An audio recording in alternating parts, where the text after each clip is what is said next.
नमस्कार। चलिए आज बात करते हैं भारतीय संविधान के दिल की, यानी कि हमारे मौलिक अधिकारों की। ये सिर्फ कानून नहीं है, ये वो ताकत है जो हमें एक नागरिक के तौर पर मिलती है। तो आइए देखते हैं कि ये अधिकार हैं क्या और हमारी जिंदगी के लिए कितने जरूरी हैं। तो सबसे पहला और बुनियादी सवाल यही उठता है कि क्या हमें पैदा होते ही कुछ अधिकार मिलते हैं? तो जवाब है हाँ, बिल्कुल। भारत का संविधान अपने हर नागरिक को कुछ ऐसे हक देता है जिन्हें कोई छीन नहीं सकता। आज हम उन्हीं की बात करेंगे। और इन्हीं को कहते हैं मौलिक अधिकार या फंडामेंटल राइट्स। आसान भाषा में ये वो गारंटी हैं जो ये पक्का करती हैं कि देश का हर नागरिक आज़ादी और सम्मान के साथ अपनी जिंदगी जी सके। ये एक तरह से एक बेहतर जीवन का वादा है। इन अधिकारों को समझने का सबसे अच्छा तरीका है कि इन्हें हमारे लोकतंत्र के 5 मजबूत स्तंभों की तरह देखा जाए। और इन स्तंभों में जो सबसे पहला और सबसे अहम है वो है समानता का अधिकार। इसका जिक्र संविधान के आर्टिकल 14 से 18 में मिलता है। तो क्या मतलब है समानता के अधिकार का? इसका सीधा सा मतलब है कि कानून की नज़रों में सब बराबर हैं। कोई अमीर हो या गरीब, किसी भी जाति या धर्म का हो, कानून सबके लिए एक ही है। भेदभाव की कोई जगह नहीं है। और हाँ, इसी अधिकार ने छुआछूत जैसी भयानक सामाजिक बुराई को भी हमेशा के लिए खत्म कर दिया। अच्छा, समानता तो मिल गई। अब आता है हमारा दूसरा स्तंभ जो हमारे लोकतंत्र में जान डालता है, और वो है स्वतंत्रता का अधिकार। मतलब अपनी जिंदगी को अपने तरीके से जीने की आज़ादी। इसी अधिकार की वजह से हमें बोलने की आज़ादी है, देश में कहीं भी आने जाने और बसने की आज़ादी है, और अपनी पसंद का कोई भी काम करने की आज़ादी है। जैसे हम सब अपनी बात को शांति से रख सकते हैं, और यही तो एक हेल्दी डेमोक्रेसी की पहचान है।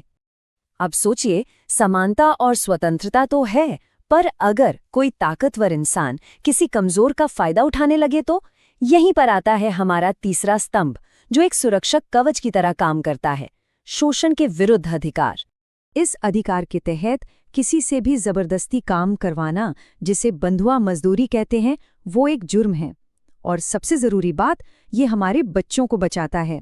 14 साल से कम उम्र के बच्चों से किसी भी फैक्ट्री या खतरनाक जगह पर काम करवाना एक गंभीर अपराध है। हमारा चौथा स्तंभ हिंदुस्तान की सबसे बड़ी खासियत यानी उसकी विविधता का जश्न मनाता है।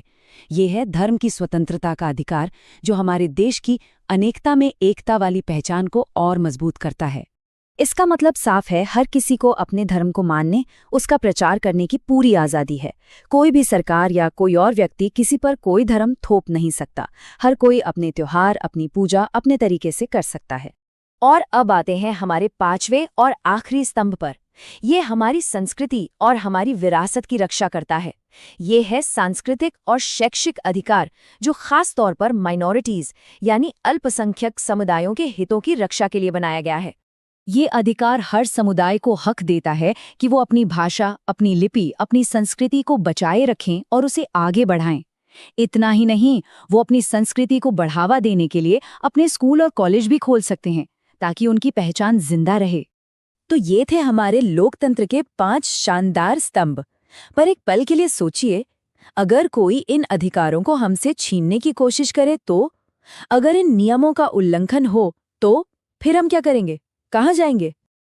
और बस यहीं पर आता है वो एक अधिकार जो इन सभी अधिकारों का रक्षक है। ये कोई छठा स्तंभ नहीं, बल्कि वो नींव का पत्थर है, वो कीस्टोन है जो बाकी 5 स्तंभों को थाम कर रखता है। इसे कहते हैं संवैधानिक उपचार का अधिकार। और इस कीस्टोन का नाम है आर्टिकल 32। ये नंबर याद रखिएगा, क्योंकि ये आर्टिकल हर नागरिक को ये असाधारण ताकत देता है कि अगर उसके किसी भी मौलिक अधिकार का उल्लंघन हो तो वो इंसाफ के लिए सीधे सुप्रीम कोर्ट का दरवाजा खटखटा सकता है। इसी वजह से खुद डॉक्टर B.R. अम्बेडकर ने इसे संविधान की आत्मा कहा था। क्योंकि सोचिए जरा, अगर ये एक अधिकार ना हो तो बाकी सारे अधिकार तो बस कागज पर लिखे अच्छे अच्छे शब्द रह जाएंगे ना। यही वो अधिकार है जो बाकी सभी अधिकारों में जान डालता है। तो अब जब हमने इन सभी अधिकारों को समझ लिया है, एक आखिरी सवाल पर गौर करते हैं। आखिर ये अधिकार इतने जरूरी क्यों हैं? इनका असली मकसद क्या है? देखिए, इसके 3 सीधे साधे जवाब हैं। पहला, ये हर नागरिक को ताकत की मनमानी से बचाते हैं। दूसरा, ये हमारे लोकतंत्र की जड़ों को मजबूत करते हैं, क्योंकि जब नागरिक एम्पावर्ड होते हैं तभी लोकतंत्र मजबूत होता है। और तीसरा, ये समाज में न्याय और बराबरी का माहौल बनाए रखने के लिए ज़रूरी है। इस बातचीत को ख़त्म करते हुए मैं बस एक सवाल के साथ आपको छोड़ना चाहता हूँ। एक पल के लिए सोचिए, अगर ये मौलिक अधिकार होते ही नहीं तो हमारा समाज और हमारी ज़िंदगी कैसी होती? शायद इस सवाल का जवाब ही हमें इनकी असली कीमत का एहसास कराएगा। यदि इस वीडियो में दी गई जानकारी आपको सही और उपयोगी लगती है तो आप इस चैनल को लाइक और सब्सक्राइब कर सकते हैं। Thank you.